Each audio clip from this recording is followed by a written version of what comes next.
Aleluia. A graça e a paz do Senhor Jesus, amém, irmãos? Quantos dos irmãos estão participando do jejum nesses dias? Você tem buscado a face do Senhor, tem orado e o Senhor tem nos ouvido. Bendito é o nome do Senhor que não nos rejeita a oração e nem aparta de nós a sua graça. Pelo contrário, Ele derrama do céu, como orvalho fresco, o seu favor sobre a nossa vida. Amém? Você está orando e precisa de sempre ter essa convicção. O Senhor ouve o meu clamor. E é sempre por causa da sua graça, do favor imerecido. Não é por causa da nossa justiça própria, não é porque nós cumprimos os mandamentos, porque obedecemos às leis, nada disso. Você vai receber porque Cristo já pagou o preço na cruz. Cristo é o centro de todas as coisas. Amém? Eu queria pedir que toda a movimentação cessasse agora. Vamos. Amém? Os irmãos lá atrás, os servos, me ajudem. Aleluia. Hoje é o terceiro dia do nosso jejum e também quero cumprimentar os irmãos que estão em casa. Todos os dias eu esqueço e só cumprimento os que estão aqui. Você que está em casa, a graça e a paz seja contigo também. Amém? E mesmo conectado pela internet à distância, nós estamos unidos num só Espírito. Estamos movendo, na presença de Deus aqui, há um ambiente de graça, de favor sobre nós, e hoje é dia de descanso. Você chegou no tempo de descanso. Chega de viver carregando jugo, carregando peso, com a sua alma cansada. Você vai entrar no descanso de Deus nesses dias. Você vai experimentar o poder do descanso. Há poder no descanso. E nesses dias eu tenho feito questão de lembrar você os dois momentos do Senhor Jesus no barco, lá no mar da Galileia. Então veio a tempestade e a Bíblia fala que o Senhor estava ali na proa, na popa do barco, dormindo. No meio da tempestade, no mar, então eu imagino que o barco balançava de um lado para o outro, água, muita chuva, talvez água respingando do mar sobre ele, e mesmo assim ele dormia, porque ele estava desfrutando do descanso de Deus. A Bíblia fala que os discípulos é que gritaram, mestre, mestre, e ele então acorda, e aí ele manifesta a sua palavra de autoridade, ele faz calar o vento, aquietar o mar. Nós eventualmente ficamos muito impressionados com a autoridade do Senhor, mas nos esquecemos que essa autoridade começa no momento em que Ele está descansando, dormindo, porque há poder no descanso. Muitos de nós pensamos que precisamos de fazer algo para mostrar para Deus, o quanto nós estamos querendo ser abençoados, o quanto nos importamos, e pensamos que temos que ajudar Deus a fazer. Você não tem que ajudar o Senhor a fazer, a obra é dele, o seu trabalho é descansar nele. Os gentios, disse Jesus, vivem preocupados, nós não, nós andamos no descanso do Senhor. Posso ouvir o amém de alguém hoje? Amém? Quando você diz amém, você recebe a palavra na sua vida, amém? Hoje, no terceiro dia, aí no livro, nós queremos compartilhar sobre dois retratos da graça. Pastor, o que você quer dizer com retratos da graça? Eu quero dizer para você, filho, que no Velho Testamento, muitas pessoas às vezes pensam que nós somos contra a lei, Pastor Luiz fala muito da lei. Não, nós somos a favor da lei, a lei é de Deus, a lei é perfeita, a lei é santa, justa e boa, mas nós não somos capazes de cumpri-la, ok? E o Velho Testamento, ele é riquíssimo. Pastor, mas você fala que o Velho Testamento já passou. Então, o Velho Testamento, enquanto aliança, nós não estamos mais debaixo dele, porque é a lei, mas nós cremos que ali tem sombras e figuras da pessoa do Senhor Jesus, amém? Então eu prego a graça, eu prego o Novo Testamento, mas muito frequentemente eu uso o Velho Testamento para isso, para você enxergar Cristo, porque quando você enxerga Cristo, algo acontece na sua vida. Se você vem para a reunião, e durante a ministração, em algum momento, algo que nós falamos, desvenda os seus olhos, e você vê algo de Cristo, a sua vida é transformada. Nós somos mudados de glória em glória quando nós vemos Cristo. E o Velho Testamento está cheio dessas imagens, entendeu? Mas nenhuma delas é completa em si mesma. Cada uma delas mostra só um aspecto do Senhor. Somente os evangelhos nos dão um retrato de Deus no meio dos homens, que é Cristo. Tem um videozinho que eu sempre gosto de mostrar, quando eu falo disso. O vídeo está pronto? Tem como projetar? Ok. Não, tem que projetar aqui no telão, aqui, ó, nesse aqui que é mais bonito. Ok. Mas está ruim a imagem, né? Dá uma pausa. Está ouvindo lá atrás? Os irmãos não conseguem dar pausa?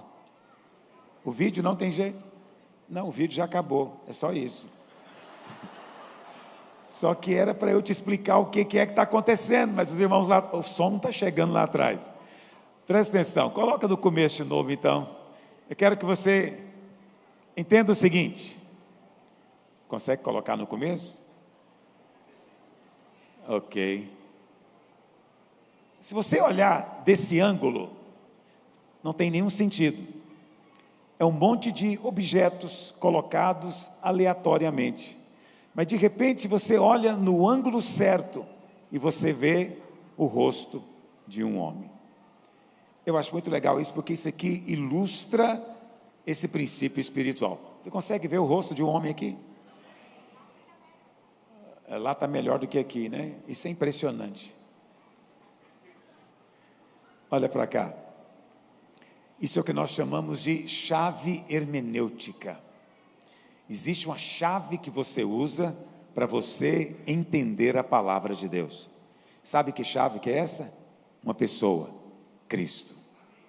Não importa onde você estiver lendo, se você conseguir enxergar Cristo, você abriu a palavra de Deus diante dos seus olhos. Por quê? Porque o Velho Testamento é como aquela imagem no começo.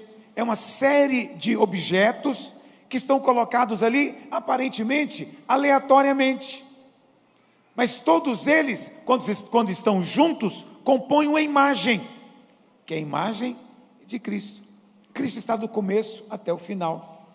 Então, quando você lê, lá em Gênesis, por exemplo, só vou te dar algumas ilustrações, não tenho tempo de aprofundar com você nisso, mas lá em Gênesis, quando a Bíblia fala, que Deus disse, aquele ali é o verbo de Deus, é Deus falando, Cristo é o verbo de Deus, tudo que foi criado por meio dele. Deus então cria um jardim, planta o jardim e coloca a árvore da vida. Quem é a árvore da vida?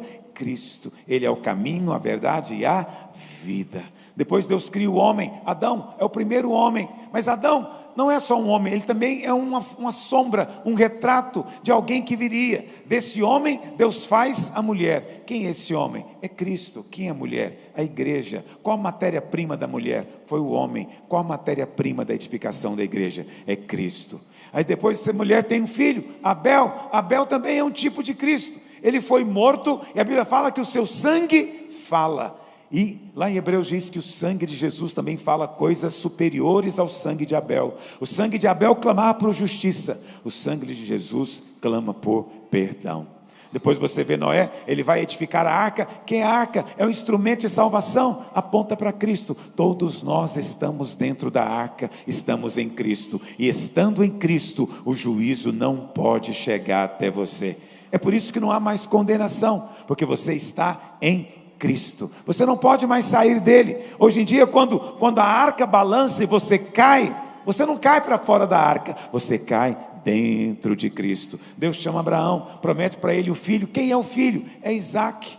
Isaac é o filho. Mas é tão impressionante que quando Abraão sobe para sacrificar o filho, não é? Deus vai sacrificar o seu próprio. Em vez de sacrificar o filho, Deus mostra para ele um carneiro. Quem é o carneiro? É Cristo também. Tudo é Cristo, não é? Depois vem Jacó tem 12 filhos, um deles José, também um tipo de Cristo. Aliás, é um dos tipos mais completos do Velho Testamento. O povo vai lá para o Egito, não é? E aí no livro de Êxodo é cheio de retratos do Senhor Jesus, não é? O Senhor Jesus está ali no cordeiro que foi morto e comido depois à noite, o sangue que foi aplicado na porta, ele é o cordeiro, ele é o sangue, e ele é a própria casa onde a família estava reunida. Depois o povo atravessa no Mar Vermelho e Deus manda o maná. Quem é o maná? É Cristo, é o pão que desceu do céu. Eles tiveram sede e saiu água da rocha. Quem é a rocha? É Cristo, aquele que nos dá a água da vida. Eles são levados para o Monte Sinai, lá o Senhor dá o tabernáculo. Quem é o tabernáculo? É Cristo. Cristo é o cordeiro em cima do altar, Cristo é o sacerdote diante do pecador, Cristo é o sumo sacerdote que faz expiação pelo pecado, ele é a própria arca da aliança, ele é o encontro de Deus com os homens. E eu só estou falando por cima de coisas que estão em 2 livros da Bíblia, mas ainda falta mais 37 no Velho Testamento para eu falar para você. É inesgotável, não existe nada mais extraordinário do que falar da pessoa do Senhor Jesus. Mas quando você tem um vislumbre desses quadros todos, aí você tem uma percepção de quem é Cristo. Está entendendo o que eu estou dizendo? Uma imagem vai completando a outra, e você então vai formando um quadro da pessoa dele. Muitas pessoas pegam a Bíblia para ensinar princípios, não é? Eu estava no aeroporto esse tempo atrás, estava vendo lá um livro, eu não me lembro o título exato, mas era algo do tipo, Lições do Homem Mais Rico que Existiu, né? Então alguém pegou o livro de Provérbios, provavelmente, eu não li o livro, e pegou lições que Salomão ensinou sobre finanças. Aí você fala, mas não é assim? Não é a palavra de Deus? Não, quando você vai na Bíblia pegar alguma coisa, tem algum valor, mas é pequeno. Mas quando você toma a palavra para ver Cristo, a sua vida é genuinamente edificada, você é alimentado. Nós não usamos a palavra para algum objetivo, nós nos achegamos a ela para receber de Cristo. Quantos dizem amém? Mas hoje eu queria falar só de 2 retratos, 2 alegorias, 2 imagens, para gerar fé no seu coração, para você receber o seu milagre nesses dias. Hoje, Deus planejou coisas boas a seu respeito, Deus tem pensamentos bons a seu respeito. O diabo quer dizer o tempo inteiro que Deus está irado com você, chateado com você, Deus está com raiva de você, que você não vai receber, porque você tem sido uma esposa ou um esposo assim ou assado, você não tem feito o suficiente, não tem orado, não tem lido, não tem estudado, até o seu jejum é tão imperfeito, e você fala, como é que Deus vai me ouvir? Deus não vai ouvir você por causa de você, Ele vai ouvir você por causa do cordeiro que você traz diante dele, e o cordeiro é Cristo. Nenhuma oração é ouvida porque nós somos bons. Preste atenção, nem nos seus melhores dias a sua oração é ouvida por causa de você, porque nem nos seus melhores dias você é justo o suficiente. Nós nunca somos por nós mesmos, mas Deus nos deu de graça a justiça de Cristo, e agora quando nos achegamos, é confiado nele, é confiado na justiça dele. Entende? Isso, você já percebeu que eu insisto nisso, prego isso constantemente. Por quê? Porque não é uma mensagem bonita simplesmente, não é algo interessante simplesmente, não, é algo que é o alicerce debaixo do seu pé, é algo que é como um portal que se abre diante de você para uma outra dimensão de milagres, de poder espiritual. Hoje de manhã uma irmã me mandou uma mensagem, eu fiquei tão empolgado por ela. Ela disse que tinha vários anos, mais de 7 anos, que ela sofre de uma enxaqueca terrível, que dá vômito. Quando vem, ela tem vontade de vomitar. E ela já tinha até desistido de orar sobre isso. E ontem à noite nós liberamos aqui alguma palavra de conhecimento, que eu não me lembro mais.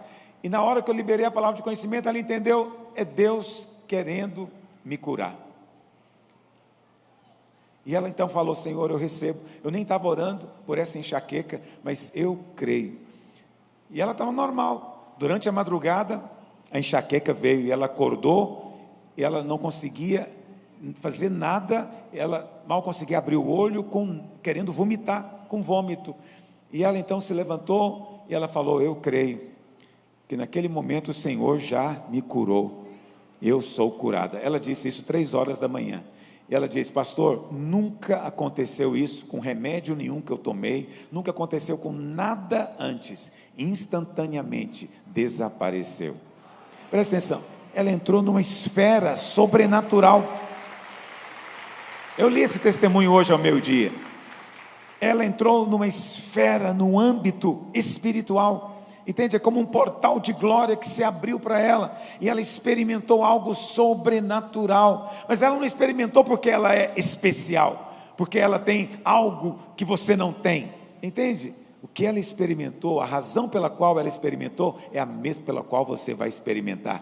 Cristo, Cristo, Cristo. O Senhor é o centro de tudo, é o centro da nossa vida, é o centro da nossa oração. Ele é quem opera tudo em todos, e Ele faz segundo a eficácia do seu poder, não pelo nosso merecimento, mas segundo a sua graça e favor imerecido. O primeiro quadro que eu quero colocar para você, primeiro retrato, está lá em Números, capítulo 30. A palavra do Senhor diz assim, vamos ler o verso 10 até o 15, diz assim, porém, se fez voto na casa de seu marido, ou com juramento se obrigou a alguma abstinência, e seu marido o soube, e se calou para com ela, e lhe não desaprovou, todos os votos dela serão válidos, e lhe será preciso observar toda a abstinência a que a si mesma se obrigou. Porém, se seu marido lhos anulou no dia em que o soube, tudo quanto saiu dos lábios dela, quer dos seus votos, quer da abstinência a que a si mesma se obrigou, não será válido. Seu marido lhos anulou, e o Senhor perdoará a ela. Todo voto e todo juramento com que ela se obrigou para afligir a sua alma, seu marido pode confirmar ou anular. Porém, se seu marido dia após dia se calar para com ela, então confirma todos os votos dela, e tudo aquilo a que ela se obrigou, porquanto se calou para com ela no dia em que o soube. Porém, se lhos anular, depois de os ter ouvido, responderá pela obrigação dela. Ok, vou explicar para você o que está escrito aqui, porque os irmãos não carregam mais Bíblia, né? Que é uma pena. Mas olha para cá, isso aqui é uma lei, né, uma lei específica do Velho Testamento, do voto de uma mulher. Quando a mulher fizesse um voto.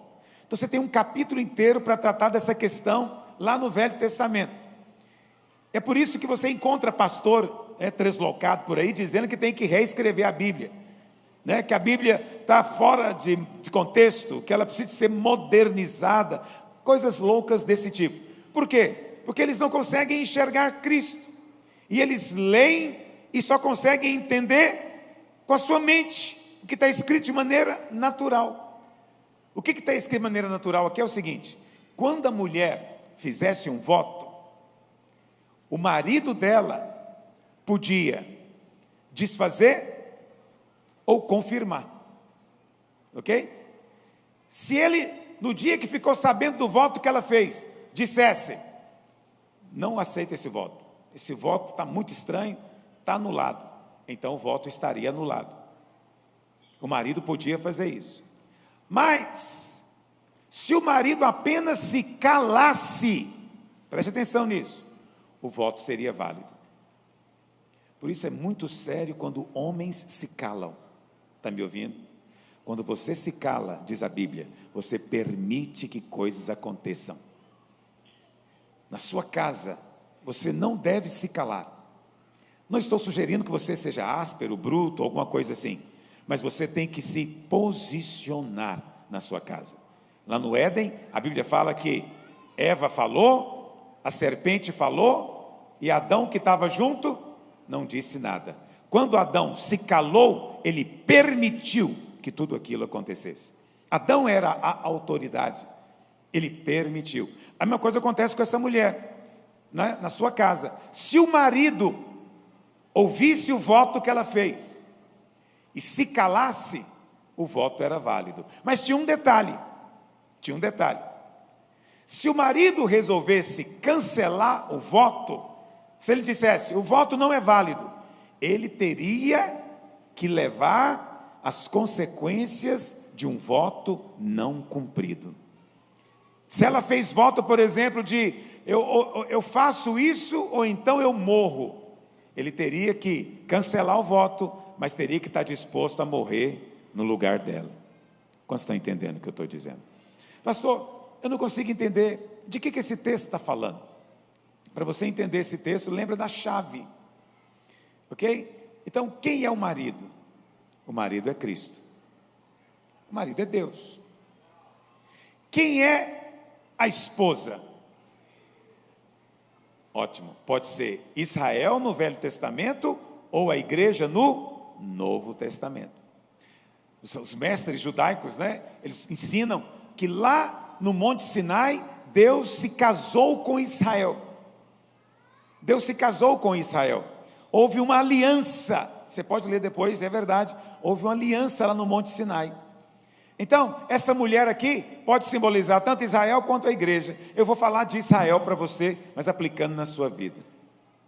Pastor, tá bom, então, se o homem é Deus, é Cristo, e a mulher é Israel, que voto é esse?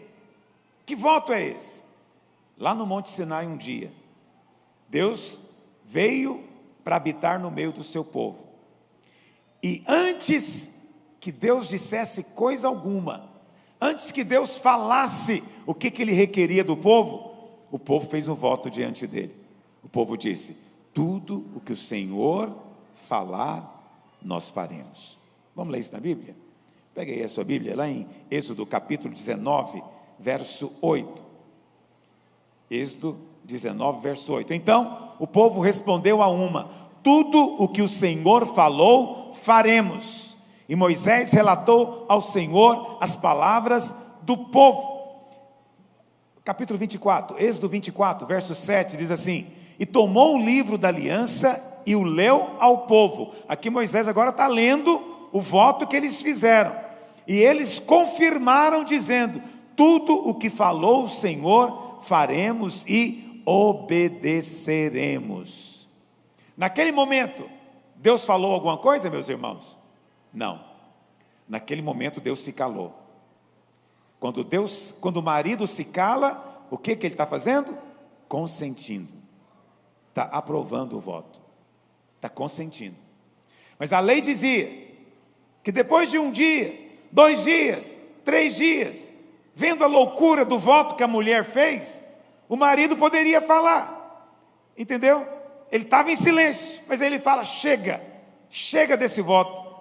Aí ele poderia cancelar o voto depois, mas naquele momento Deus se calou. Então o voto tornou-se válido, e o povo então fez um voto que envolvia o quê? A morte. Porque qualquer um que não cumprisse a lei, o que eles disseram que ia obedecer, que era a lei, qualquer um que disse que não cumprisse a lei, a maldição vinha sobre ele. Mas a Bíblia fala, 1500 anos depois, Deus se fez gente em Cristo Jesus. E a Bíblia fala que lá na cruz do Calvário, ele disse: chega, eu cancelo o voto. Mas, para ele fazer isso, o que o marido teria que fazer? Levar a penalidade do voto não cumprido. Qual que é a penalidade do não cumprimento da lei? Morte. Sim, é verdade, mas eu vou usar uma outra palavra que abrange mais coisas. A penalidade era maldição, e a maldição envolvia morte, miséria, pobreza. Morte, miséria e doença. Envolvia essas 3 coisas. Morte é a mais, vamos dizer, a mais forte. Entendeu? E agora então, o Senhor disse: eu não vou mais aceitar esse voto. O Senhor está cancelando o voto. Ele vai ter que agora tomar sobre si a maldição que a mulher deveria receber. Preste atenção. Você acha que essa lei algum dia foi cumprida dessa maneira? Você acha que algum marido algum dia falou: eu amo demais a minha esposa, ela fez um voto louco, eu vou cumprir o voto no lugar dela? Pode ser que tenha havido. Mas se fosse um voto louco que envolvesse a morte, bem improvável. Mas nós temos um que resolveu vir para nos livrar do voto da lei, no qual nós estávamos presos. Não tínhamos jeito de ser livrados do cumprimento desse voto da lei. Mas ele veio e falou. Ele não se calou mais. Ele disse: está consumado, chega, está consumado, acabou. Mas ao fazer isso, ele está também carregando a nossa maldição. Lá em Gálatas 3, verso 13, vamos ler? Gálatas 3, verso 13, diz assim: Cristo nos resgatou da maldição da lei, fazendo-se Ele mesmo maldição por nós, maldição no nosso lugar. Agora, como é que Ele se fez maldição? O texto está dizendo, porque está escrito: maldito todo aquele que for pendurado no madeiro. Preste atenção. O Senhor poderia ter morrido de outra maneira. Judeu não executava a pena capital por crucificação. Crucificação era algo proibido na lei. Não podia. Entendeu? Ninguém podia ser pendurado no madeiro, porque tinha uma lei que dizia: qualquer um que for pendurado no madeiro é amaldiçoado. Então os judeus matavam por apedrejamento. E se você for ler o Evangelho, você vai ver que várias vezes Jesus foi quase apedrejado. As pessoas pegaram pedras para jogar nele, mas ele foi embora, se livrou. Por quê? Porque ele não podia morrer apedrejado. Porque Jesus não morreu só para perdoar o seu pecado. Glória a Deus que ele morreu para nos perdoar os pecados, quando dizem amém. Mas ele não morreu só para isso. Ele também tinha que pagar pelo voto quebrado, pelo voto que foi cancelado. Ou seja, ele tinha que morrer pelas nossas maldições. Mas como isso iria acontecer? Vê como é que Deus governa a história. Quando Moisés escreveu a lei, não existia o povo romano, não existia, simplesmente não existia, porque o povo hebreu é muito mais antigo. Os romanos vieram muito depois, lá pelo século 2 antes de Cristo. Moisés é século 15, para você ter uma noção, 15. E lá pelo século 2 apareceu esse povo, os romanos, que tinham esse costume, considerado pelos judeus, bárbaro, de matar os seus condenados, os seus presos, por crucificação, pendurando no madeiro. E justamente esse império romano está agora dominando lá em Israel, na Palestina, nos dias de Jesus. O que Deus faz então? Permite que o Filho seja entregue na mão dos gentios, e ele agora vai ser crucificado. Por quê? Porque ele não vai morrer só para te perdoar, ele vai morrer para te livrar das maldições da lei também. Você crê nisso?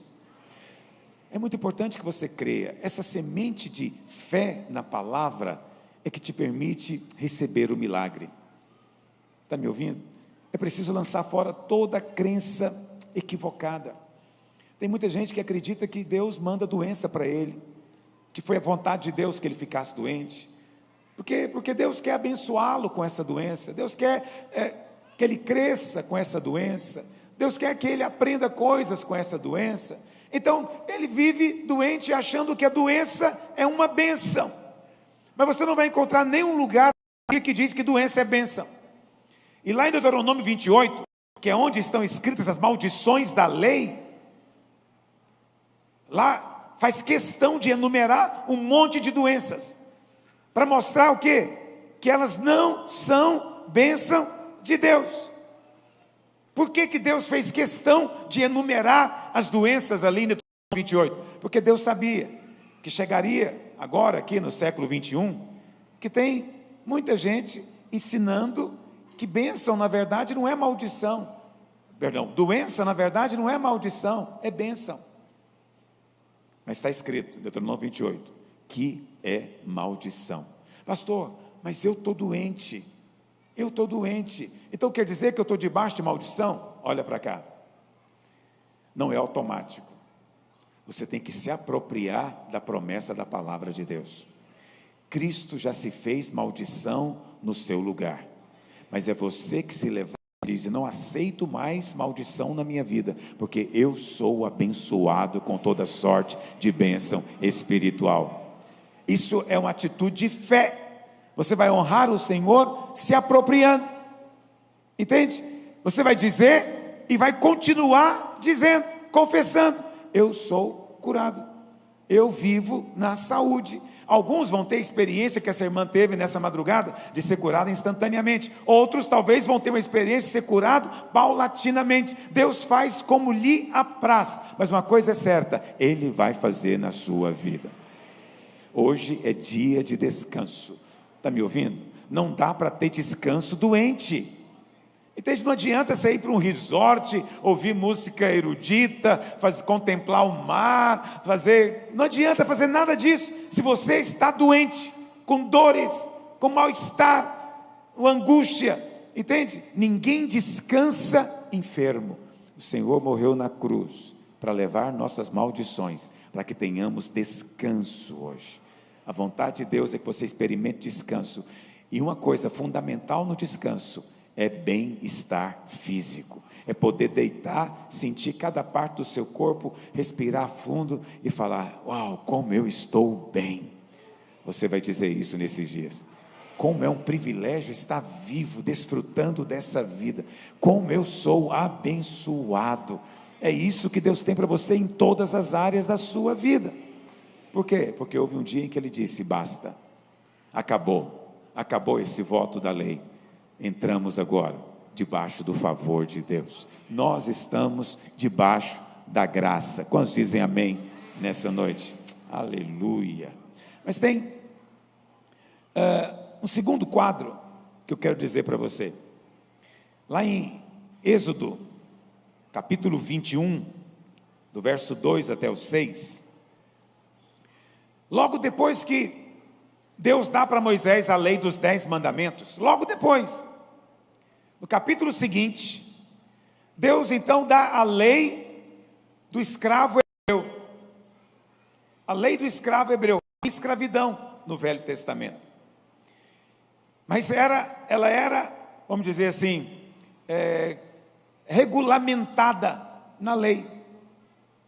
E é uma coisa muito interessante que você lê, porque você vai pensar assim: o escravo aponta para mim, porque eu é que era escravo do pecado. Lembra qual que é a chave hermenêutica? Cristo. Então o escravo que a gente vai ler aqui agora, na verdade não aponta para você, aponta para Cristo. Há muitas provas disso. Nesse próprio capítulo 21 aqui, coloca no verso 32, Êxodo 21, 32. Por quanto que um escravo era vendido, ou qual era o preço de um escravo? Olha o que diz: se o boi chifrar um escravo ou escrava, o boi chifrou, né, ele pode ficar inválido ou morrer. Então, qual que é o preço que tinha que se pagar por esse escravo? 30 ciclos de prata ao seu senhor. Qual que era o preço do escravo, meus irmãos? Por quanto o Senhor Jesus foi vendido? 30 moedas de prata. Ele foi vendido pelo preço de um escravo. Porque na verdade, quem morreu na cruz foi um escravo. Aí você fala: pastor, mas isso não pode ser assim, porque a Bíblia fala que Ele é o Senhor dos senhores. É verdade. Mas também Ele disse: eu não vim para ser servido, mas eu vim para servir. Hoje, à destra de Deus, tem um que é Senhor, mas que deliberadamente escolheu eternamente servir. Ele está aqui para servir você hoje. Pastor, isso eu não posso aceitar, isso você está falando é demais para minha cabeça. Que história é essa? Que igreja é essa? Né? Alguém falou isso de mim esses dias. Acho que eu já preguei essa mensagem aqui, e a pessoa ouviu e falou: olha onde nós chegamos. Antigamente nós servíamos a Deus. Olha o que esse pastor está pregando, agora Deus é que nos serve. Pois é, desde a antiguidade não se ouviu, nunca se soube a respeito de um Deus que trabalha por aqueles que nele esperam.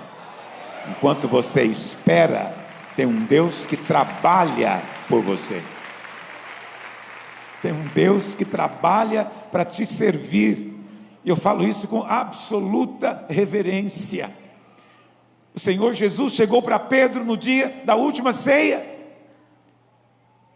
para lavar os seus pés, né? Pedro falou para ele: Senhor, o Senhor lavando os meus pés? O Senhor falou para ele: o que eu estou fazendo agora você não entende, mas vai entender depois. Aí Pedro disse: o Senhor nunca vai me lavar os pés. O que Jesus disse para ele?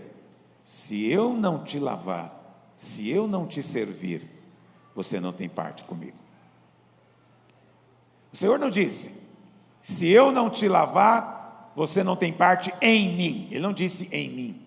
Se ele dissesse em mim, Pedro estaria condenado. Não, ele disse comigo, comunhão. Entendeu? Naquele dia, Deus, é porque as pessoas esquecem que Jesus é Deus. Se você ouvir o CD dos Radicais Kids, você vai saber que Jesus é Deus. Jesus é Deus. Quando você lê o Evangelho, é Deus no nosso meio, Emanuel, Deus no meio dos homens. E Deus se vestiu com um avental de escravo, naquela época, pegou uma bacia e foi lavar os pés dos discípulos, para mostrar o quê? Que Ele nos serve, que Ele quer nos servir. Deus tem prazer em servir você. Está me ouvindo? Como é que Deus serve você? Deus te serve fazendo o que você por si mesmo nunca poderia fazer. Está me entendendo? Por isso o nome dele é Yeshua. Ele é o Salvador. Ele vem para te salvar da doença, para te salvar da maldição, para te salvar do casamento ruim, para te salvar do estresse, da depressão, da melancolia, da insônia, da fadiga. Ele vem para te salvar da dívida, da pobreza, né? Da quebradeira. Ele vem para te salvar do coronavírus, seja o que for. Ele vem para te servir. Feliz é aquele que é servido por um Deus como esse, porque não vai faltar nada para ele.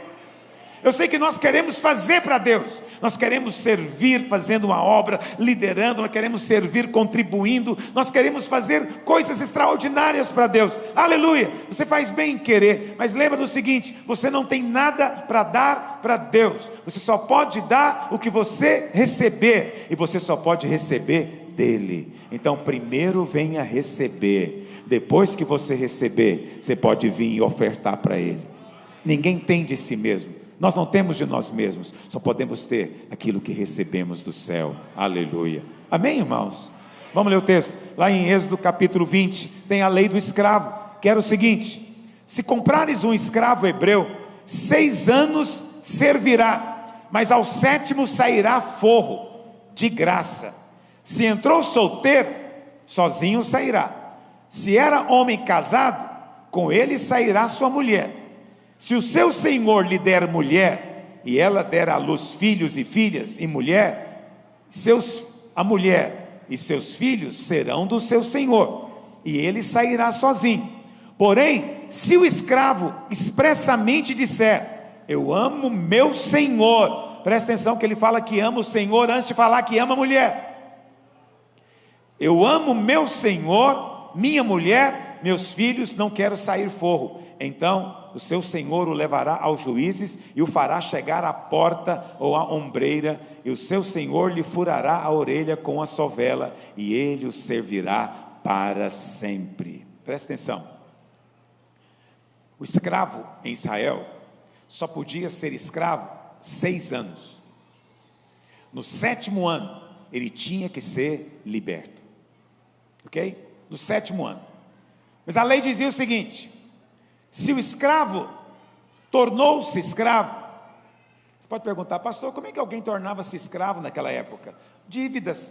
A pessoa ia acumulando dívidas, chegava um ponto que ela não tinha como pagar, ela era o próprio pagamento da dívida, e ela então ia ser escrava por 6 anos, isso era o que poderia acontecer, mas no 7º ano sairia livre.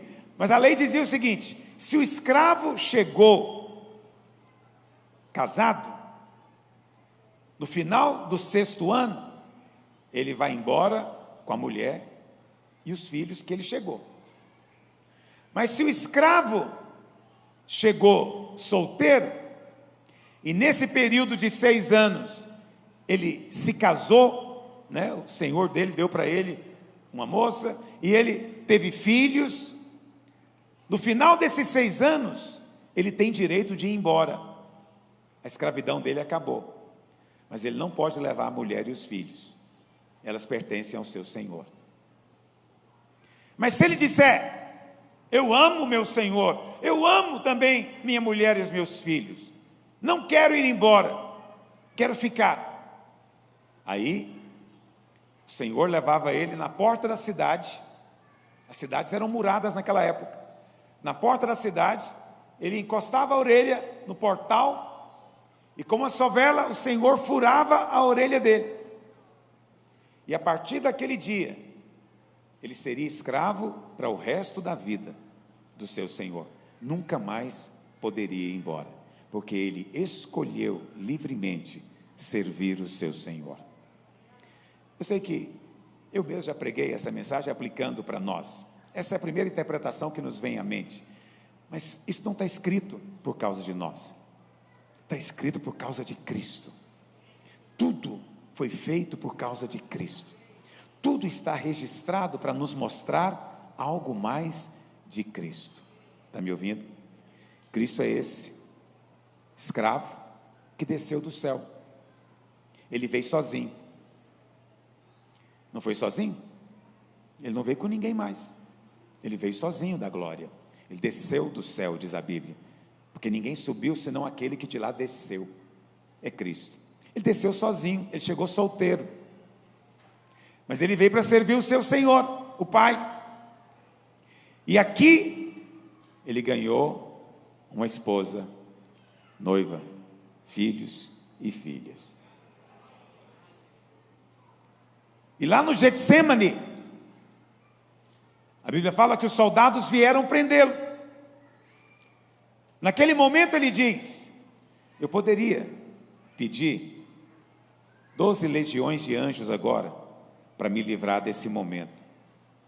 Mas é precisamente para isso que eu vim. Ele poderia simplesmente subir para o céu. Todos os teólogos concordam que se Cristo dissesse: Pai, quero voltar para casa, o céu não poderia se recusar a recebê-lo, porque não havia pecado nele. Mas não é isso que ele diz. Ele ama o seu Senhor, e ele ama a sua esposa. Soldados chegam para prendê-lo e perguntam: quem é Jesus? E o Senhor fala o quê? Eu sou é o nome de Deus no Velho Testamento, Jeová, eu sou. Quando ele diz eu sou, os soldados caem para trás. Esses soldados tinham poder para prender Jesus, irmãos? Nunca pense que foram os judeus malvados ou os romanos cruéis que mataram Jesus. Ninguém poderia matá-lo. Ele se entregou voluntariamente por nós. Ele chegou e falou, vocês não... Presta atenção, quando Jesus disse eu sou, os soldados caíram para trás e levantaram de novo e perguntaram, já perguntando quem é Jesus. Você vê, aqueles caras não tinham condição de prender o Senhor se entregou a eles. E lá na cruz, não foi a sua orelha, foram as suas mãos, seus pés, que foram perfurados. No céu, só tem uma coisa feita pelos homens: as marcas nas mãos do Senhor Jesus, só. Por que ele carrega essas marcas? Eu não tenho tempo de provar na Bíblia, a profecia bíblica, né? Por que nas mãos e não na orelha, como era no Velho Testamento? O Senhor tinha que ter as marcas para dizer que Ele escolheu eternamente nos servir. Ele escolheu eternamente viver como servo. Olha para cá, hoje tem um servo sentado à destra de Deus, e esse servo tem prazer de estar entre nós. Agora mesmo, o Senhor está com a sua cinta de ouro, passeando entre nós. Ele está sendo atraído pela fé, a sua fé o atrai, não é a sua dor, não é o seu choro, nem é o seu sofrimento, essas coisas têm o seu valor, mas o que atrai a atenção dele é a sua fé. É quando você diz, eu creio, essa palavra é de Deus, Eu sei no meu espírito que o pastor está falando é de Deus, ele não está falando palavras de homens, é do Senhor.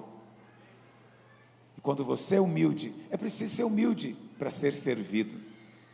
As pessoas querem vir no culto para ela mesma servir. Muitos pastores estão nos criticando, dizendo que somos tão infantis, fizemos de Deus servo. Não, essa é a maior maturidade. Você tem um Deus que serve, não há um outro Deus como o nosso Deus.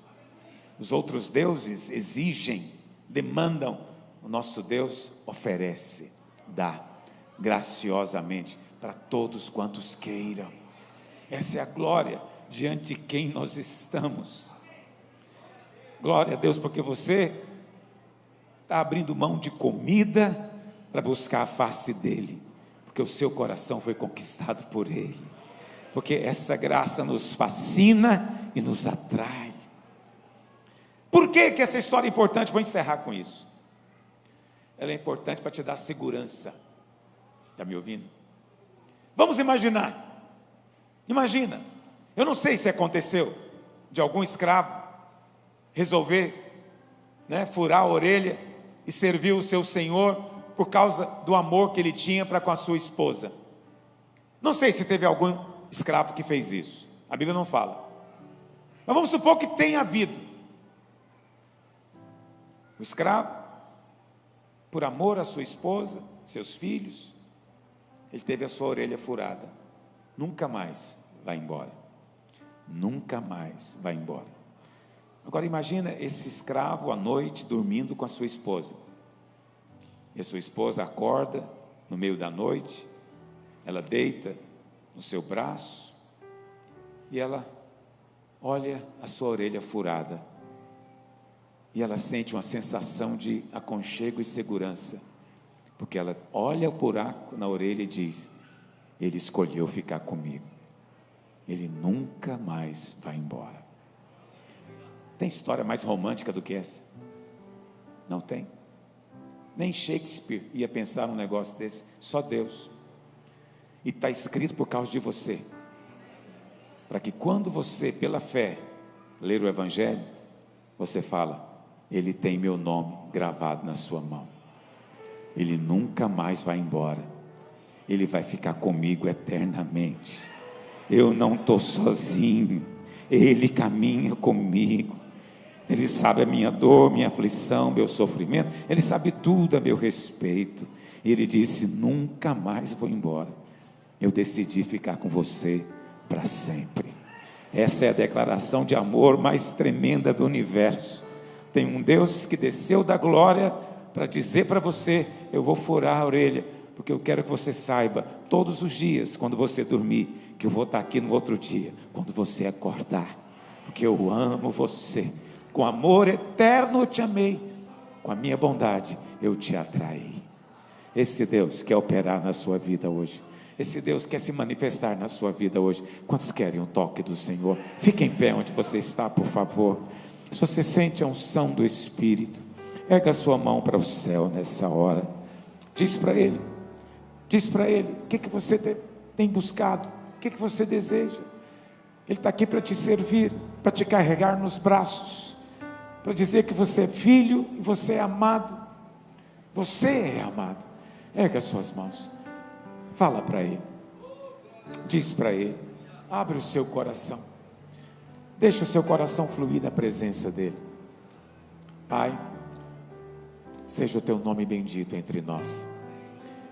Eu não estou ouvindo a sua voz orando. Aleluia.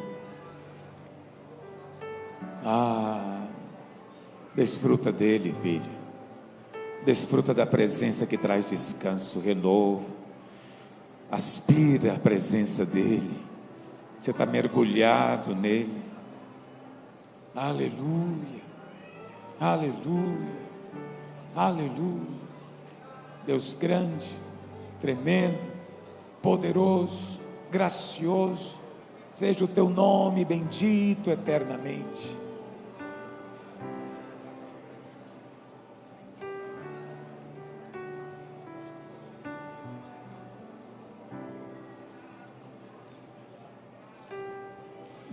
enquanto nós cantamos um cântico, os servos vão entregar para você o pão e o cálice. Antes de nós orarmos pelos enfermos, nós vamos participar da mesa do Senhor. Pode ser que enquanto você comer o pão hoje, você vai experimentar a cura do céu na sua vida.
Gostaria de primeiro agradecer os irmãos que me presentearam hoje, me mandaram muitas mensagens, dizendo que eu fui canal de graça na sua vida. Muito obrigado, muito encorajador saber que tenho sido, porque essa é a ideia,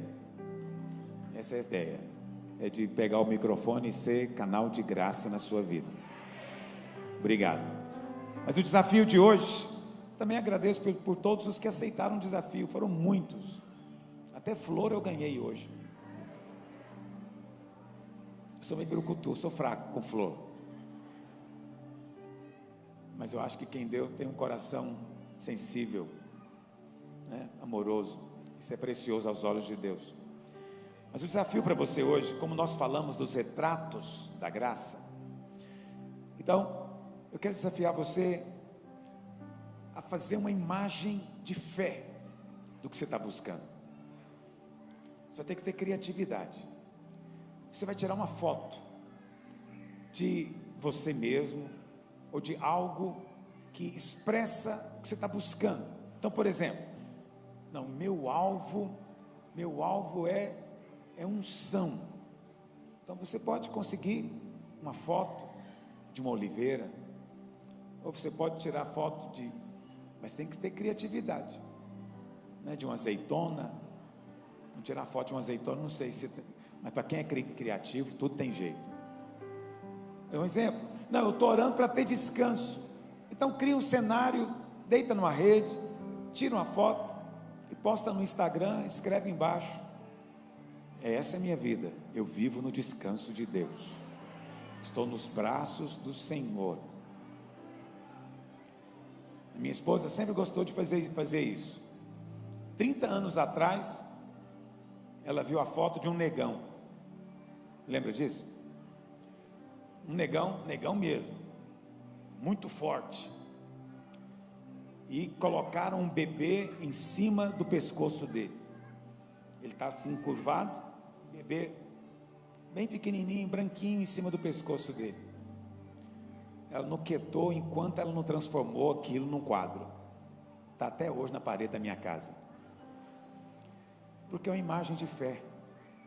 Eu estou nos braços do meu Pai. E o braço é forte. Você precisa de imagens para ministrar fé. Então o desafio é: tira uma foto sua, ou de um objeto, de alguma coisa que expressa o que você está buscando em Deus. Posta no seu Instagram, marca o meu nome para eu ver. Aloysio A. Silva. É Aloysio Silva ou Aloysio A. Silva? Aloysio A. Silva. Marca lá para eu ver, para aparecer no meu Instagram, que eu quero ver a sua criatividade artística para expressar fé. Quantos aceitam o desafio hoje? Só esses? Não. Espera aí, vou te convencer. Vou gastar mais um tempinho aqui. É tão simples. E pode ser algo precioso, acredite em mim. É uma maneira de ter um memorial de fé. Amém? Vamos participar da mesa do Senhor. Feche os seus olhos. Queria convidar aqui pastor Marcos da Cruz, pastor Marcos Mota. Eles vão fazer a confissão do pão e do cálice, e depois nós vamos orar pelos irmãos. Amém? Os pastores já podem até ficar aqui na frente, por favor. Os obreiros, né, e outros discipuladores cheios do Espírito que queiram cooperar conosco hoje. Feche seus olhos. Pega o seu pão e o seu cálice. Esse é o corpo, este é o sangue do Senhor Jesus. Ele diz: fazer isso em memória de mim. Porque quando você comer esse pão, você está comendo o Senhor, comendo o corpo, a carne do Senhor. E ao beber o cálice, está bebendo o sangue, que é a vida do Senhor. A vida do Senhor. Isso tem poder para quebrar maldições e liberar a bênção do céu. Esse é um momento de milagre também. Esse é um momento de milagre entre nós. Apenas creia e declare. O poder não está no pão, o poder está em Cristo, mas o pão representa Ele. Quantos dizem amém? Aleluia. Quero fazer um desafio de fé para você. Nós vamos orar agora. E quando você, ao fim das orações do pão e do cálice, quando você comer desse pão, se por acaso hoje você tiver alguma enfermidade, eu tenho certeza que você vai ser curado. Amém? Então ergue agora o seu pão e fala assim: Senhor Jesus, este pão é o teu corpo, que foi moído na cruz, para que eu seja curado, sarado. Este pão é o teu corpo, que foi moído na cruz, e que pelas suas pisaduras eu sou sarado. Por isso, eu te agradeço, porque hoje eu tenho uma família, porque o teu corpo, ele me introduz na sua família. E hoje eu declaro a bênção de Deus sobre mim, em todas as áreas da minha vida, em nome de Jesus. Amém. Erga o seu cálice, querido. Diga assim: Senhor Jesus, este cálice é o teu sangue que foi derramado na cruz no meu lugar. Ao tomar esse cálice, eu declaro que sobre mim não há nenhuma culpa, nenhuma condenação. Por este sangue, eu declaro que sou perdoado, justificado de todo o pecado. Este sangue é a prova do amor de Deus por mim. O sangue derramado lá na cruz e as marcas nas tuas mãos são a prova que o Senhor me escolheu, e nada, nem ninguém me arrebatará das mãos de Deus, em nome de Jesus. Coma do pão e beba do cálice.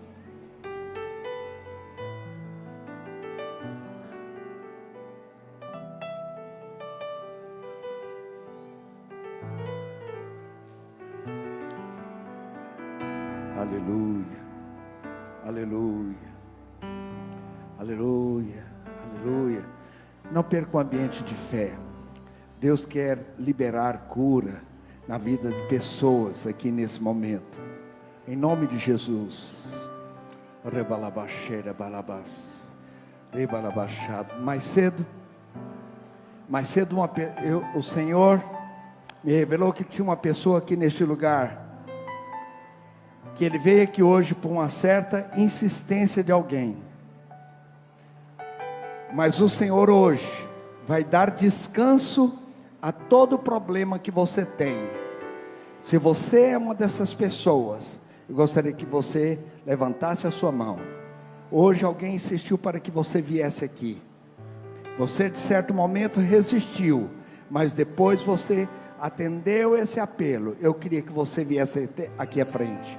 Vem aqui à frente, eu quero orar com você.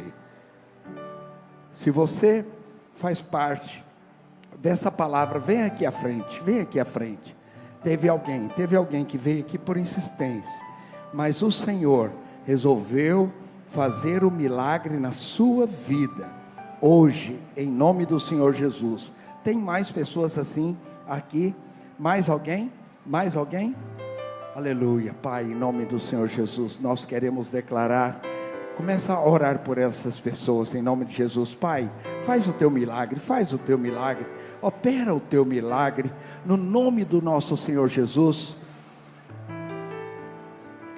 Pessoas que passaram por uma angústia muito forte durante essa semana você teve um forte momento de angústia muito grande. Eu quero que você venha à frente. Um momento de angústia muito grande durante essa semana. Se você é uma dessas pessoas, vem aqui, que os pastores vão orar com você. E eu quero declarar em nome de Jesus o poder de Deus, que cura, que sara e que liberta. Há uma unção sobre nós. Você que ainda está aqui, eu queria que você orasse, para que Deus pudesse fazer milagres aqui na vida dessas pessoas. Eu tenho certeza que Deus tem milagres para você.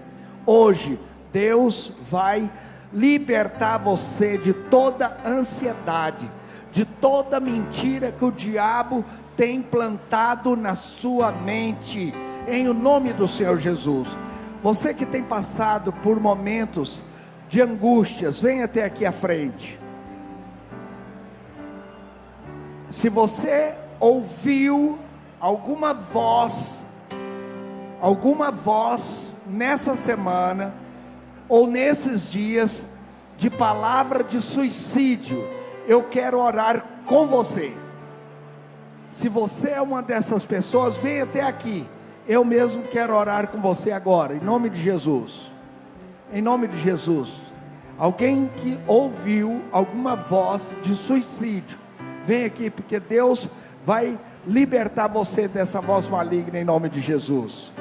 As demais pessoas podem procurar os pastores para nós orarmos. Se você é uma das pessoas que tem nessa semana ouvido a voz maligna de suicídio, eu quero orar especificamente com você, porque Deus vem, pode vir, Senhor, em nome de Jesus. Aleluia, aleluia. As demais pessoas podem ficar na fila com os pastores. Vem aqui que eu quero orar com você. Pai, em nome do Senhor Jesus, todo espírito de morte, sai agora. Todo espírito do inferno, que tenta levar essa pessoa a responder a sua ordem, eu te comando agora, perca as suas forças, agora, em nome de Jesus, Pai, coloca essa pessoa na presença do Senhor, recebe ela agora por Senhor, recebe, dando a ela o teu Espírito, dando a ela revelação, dando a ela clareza, dando a ela entendimento espiritual, com o poder de Deus, em nome de Jesus. Recebe a bênção de Deus, meu filho, recebe a bênção de Deus, amém. Pai, em nome do Senhor Jesus, quero repreender agora todo espírito maligno de morte, de suicídio. Oh Deus, em nome de Jesus, saia agora dessa vida, saia agora.